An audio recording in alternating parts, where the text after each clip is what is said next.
दोस्तों आज हम बड़ी फेमस टॉपिक के बारे में डिस्कस करने वाले हैं जिसका नाम है पर्सनालिटी।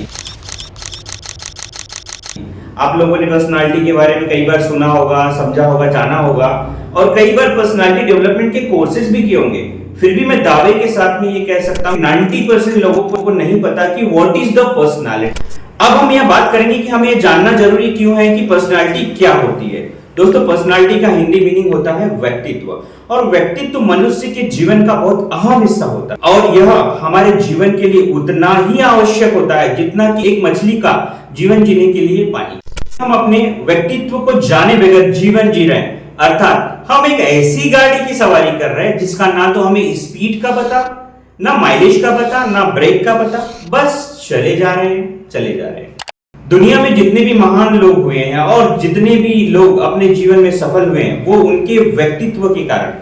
हम लोगों से नहीं सीखते, हम उनके व्यक्तित्व से सीखते हैं। हमारा जीवन तो खत्म हो जाता है पर हमारा व्यक्तित्व फिर भी जीवित रहता है। आज हम भगवान राम को पूजते हैं तो उनके व्यक्तित्व के कारण, जैसे doctor Baba Saheb Ambedkar, doctor APJ Abdul Kalam, ऐसे और कई महान लोग हैं जिन्होंने अपने व्यक्तित्व के कारण आज दुनिया में अपनी छाप छोड़ी है।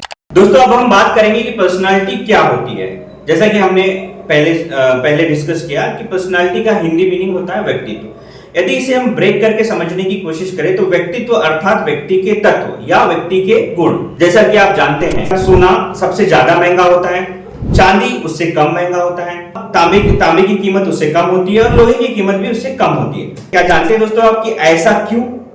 वो ऐसा इसलिए होता है कि सोना जो होता है उसमें उसके धातु के जो तत्व होते हैं या धातु के जो गुण होते हैं वो सबसे ज्यादा होते हैं। चांदी में उससे कम होते हैं, तांबे में उससे कम होते हैं, लोहे में उससे कम होते हैं। जिस धातु में धातु के तत्व सबसे ज्यादा होते हैं उसकी वैल्यू उतनी ही ज्यादा होती है। वैसे ही मनुष्य के व्यक्तित्व में हमारे व्यक्तित्व के जितने अधिक गुण होते हैं वह मनुष्य, वह व्यक्ति जीवन में उतना अधिक सफल होता है। अकॉर्डिंग टू द स्वामी विवेकानंदा मनुष्य के व्यक्तित्व के 24 गुण होते हैं और इन 24 गुणों में से जिस मनुष्य में जितने अधिक गुण पाए जाते हैं वह व्यक्ति जीवन में उतना अधिक सफल होता है। दोस्तों अब हम बात करेंगे और अब हम समझेंगे कि हमारी पर्सनालिटी कैसे बनती है। पर्सनालिटी बनती है हमारे कर्मों से, कर्म से बनता है हमारा चरित्र और चरित्र से बनता है हमारा व्यक्तित्व। इसके बारे में भी डिटेल हम आगे की वीडियो में डिस्कस करेंगे।